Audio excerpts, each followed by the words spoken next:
Todo eso es un regalo de Dios, pero no es un regalo para llevarnos al libertinaje, para llevarnos a la anarquía e interpretar que ahora que no estamos bajo la ley quiere decir que estamos liberados para desobedecer.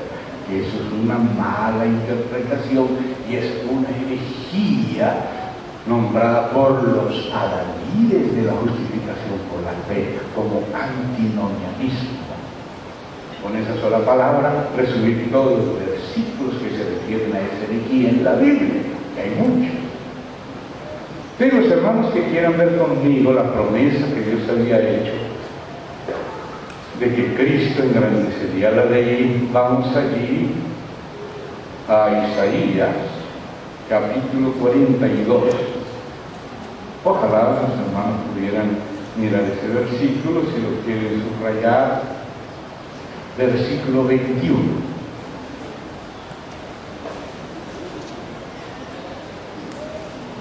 Jesús no abrogó la ley ni los profetas.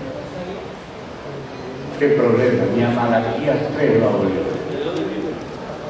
¿Qué le parece? Solo que no se obedece en la justicia propia. La carne nunca dará para obedecer Malaquías 3, pero el Espíritu Santo cumple y va más allá. Lo digo es por causa de algunas cosas que hemos conversado en estos días, algunos, pero lo demás pueden dejarlo en el libro si quieren. Isaías 42, versículo 21. Yahvé se complació por amor de su justicia en magnificar la ley y engrandecerla. Por eso el Señor Jesús dijo así: habéis oído que fue dicho a los antiguos, mas yo os digo. O sea que ese nuevo marido es un marido más santo que la ley, es el cumplimiento y el engrandecedor y magnificador de la ley. Solo que la ley nos abandonaba a nuestras propias fuerzas y lo que hacía era exponer nuestra miseria. En cambio, el nuevo marido es más serio que la ley, porque la ley nos permitía repudiar a las mujeres y nos permitía ciertas cositas. No hablaba de mirar, hablaba era solo de adulterar, pero eso de adulterar con el corazón mirando no lo hablaba la ley. Pero sí, este nuevo marido lo habla. Gracias a Dios que no lo haga solo desde afuera. Este nuevo marido se metió dentro de nosotros, no solo para cumplir la ley, sino para engrandecerla y magnificarla, cumplirla y constituirse el cumplimiento de la ley y de los estatutos perfectos en su pueblo por el Espíritu. No para convertir la ley en un régimen de la letra, porque la letra es lo que escribió Dios en la ley para demostrar la condición caída, miserable y merecedora de muerte de nuestra carne o de nuestra naturaleza del primer nacimiento de Adán. Pero ahora Cristo cumplió la ley, murió por nosotros y también se hizo el último Adán, terminó con todo lo de Adán, por eso Él es el último. Pero luego resucitó para comenzar de nuevo, ascendió y nos resucitó y nos sentó con Él, nos dio su Espíritu. Y vamos a leer allí, hermanos, Romanos capítulo 8, ese lugar santísimo de este capítulo, que es el que habla del Espíritu y de la ley del Espíritu, lo que dice en el capítulo 8, versículos 3 y 4. Romanos 8, 3 y 4. Porque lo que era imposible para la ley es buena, expresa la naturaleza de Dios, pero la ley sola no nos podía fortalecer, no nos podía ayudar, solo exigir, solo apelar a nuestra justicia propia, a nuestro esfuerzo natural, a nuestra naturaleza caída. Por lo tanto, cuando nuestra naturaleza caída era acicateada por la ley, se manifestaba en su miseria, y eso era lo que Dios quería para conducirnos a Cristo. Pero una vez que nos conduce a Cristo ya no estamos bajo la ley, pero sí estamos bajo Cristo, bajo el Espíritu, que es el cumplimiento y magnificación de la ley. Que la persona que está en Cristo espontáneamente cumple la ley porque fue capacitado. Ya leímos la promesa del nuevo pacto, que por una parte habla de la sangre, de la cruz, nunca más me acordaré de sus pecados, más también dice que esa ley que estaba escrita en tabla de piedra y en filacteria, la iba a escribir en nuestros corazones. Ahora nuestros corazones le dan la razón a la ley. Dice el Nuevo Testamento en Romanos 7, en pleno patinaje, patinando ahí en las arenas movedizas de Romanos 7, quiero hacer el bien, pero no puedo.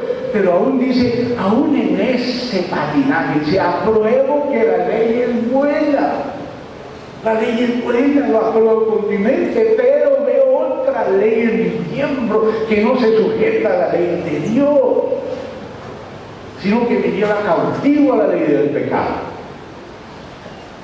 Entonces, ¿qué dice acá? Romanos. Lo que era imposible para la ley no nos podía ayudar. Nos ayudó fue llevándonos a Cristo, fue un año, en eso sí nos ayudó la ley. La escrita en tablas de piedra, la exterior, la de Moisés. Y Pablo dice que también es útil para redarguir, para enseñar, para instruir en justicia. Ese es un uso legítimo de la ley en el Nuevo Testamento. El Espíritu Santo usa la ley en el Nuevo Testamento para instruirnos en justicia. Pero no para que pretendamos justificarnos ni merecer el Espíritu Santo. Entonces dice aquí, lo que era imposible para la ley. ¿Por qué era imposible? Por cuanto era débil, no la ley, yo y tú, por la carne. Entonces, ¿qué hizo Dios?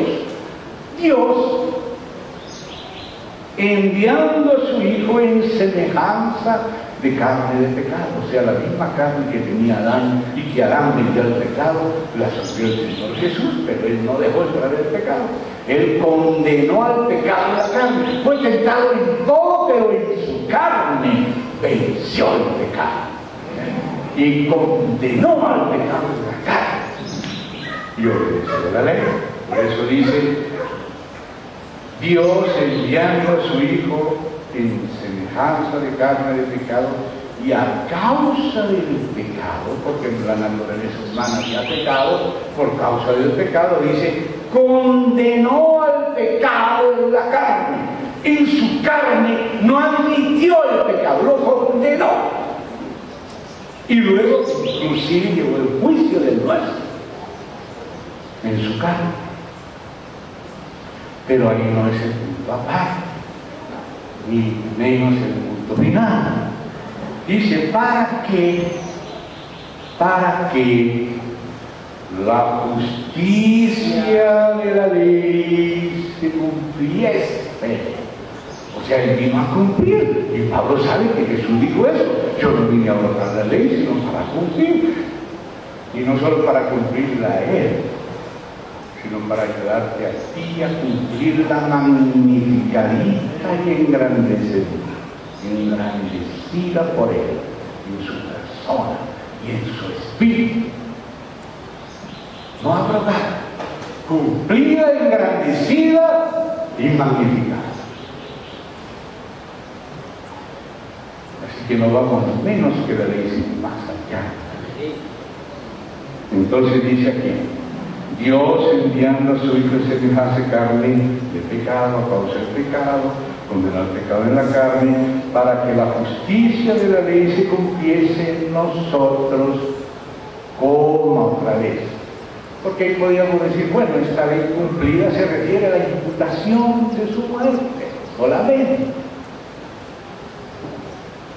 Pero si fuera eso solamente, no estaría la palabra siguiente aquí. Nosotros que no andamos conforme a la carne, sino que andamos, ahí estoy haciendo explícito lo que está implícito, conforme al Espíritu. ¿Qué necesidad había de meter aquí a andar en el Espíritu si fuera solamente la imputación jurídica de la muerte y la sangre, por la sangre? Claro que sí existe esa primera parte, sí existe la justificación por la fe.